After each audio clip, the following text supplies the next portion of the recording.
If you get hip pain that affects your walking or day-to-day activities, then let me show you 3 simple exercises that will help.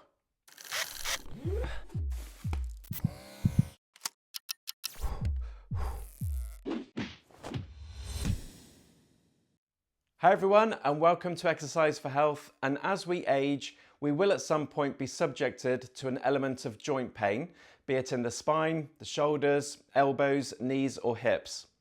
As the hips are a weight-bearing joint, it's crucial they maintain strength and mobility so you can carry out movements of daily living pain-free. So I'm going to provide you with 3 exercises that will improve hip stability and reduce hip pain, and they could even be done if you've had a hip replacement, providing that you're at least 12 weeks after your surgery and you've not experienced any complications or issues.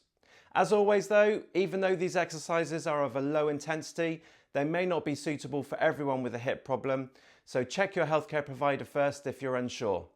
To do these exercises, you will need a small looped resistance band for the first exercise, which I'll provide a link to in the description below, a ball, yoga block or something firm that you can easily hold between the knees, so they maintain a hips width apart for the second exercise, and a support to hold for balance purposes for the third exercise. Right, let me take you through them. The first one is a simple sit to stand or squat exercise, but using a small looped resistance band around the knees. The band must remain taut, which will force you to activate the muscles on the outside of the hip by keeping the knees apart during the squatting movement. Make sure you have your feet and knees a hips width before starting your descent, and if you're using a chair, make sure you don't relax when seated and still drive your knees outwards to keep the band stretched. This exercise not only helps to work the large glute muscles around the hips as they are flexed and extended during the squatting movement, but it will also provide deep muscle tissue activation in the hip to maintain stability. Depending on your ability and level of conditioning, aim to do somewhere between 5 and 10 of these, but very slowly and keeping the focus on the stretch of the band.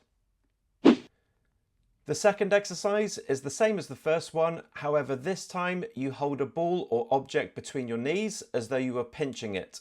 The object needs to be the right size so your knees remain a hip's width and firm enough so the knees don't collapse inwards when you apply pressure.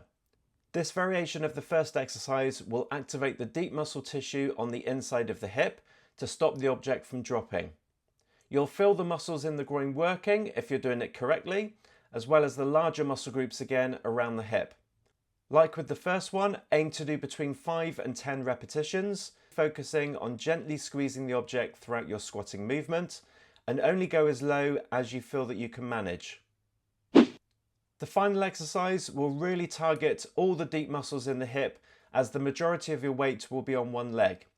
Use a support to hold for balance purposes, and you may need the other foot on the floor next to you with light contact for your balance or if you find the exercise too challenging. Placing most or all of your weight through one foot and standing upright, gently push your hip forwards a very small amount and then bring it back to the center.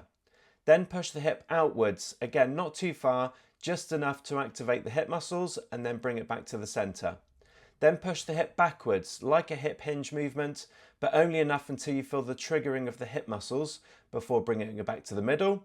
Then finally, push your hip inwards as though you were trying to lift the opposite hip up before returning back to the center.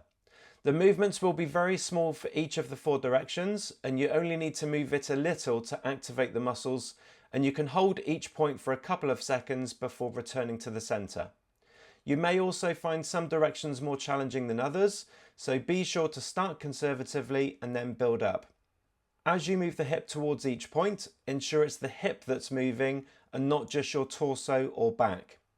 Once you've completed a rotation of all 4 points, repeat it again 2 to 4 times before switching to the other foot. If you get pain in your foot while doing this, then your balance is working harder, so keep hold of a support so that maintaining your balance isn't too challenging.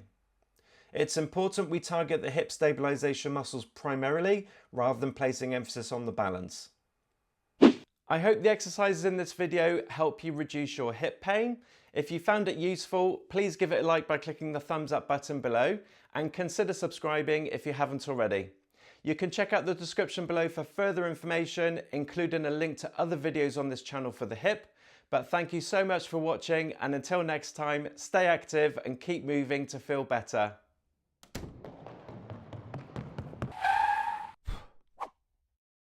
Eee.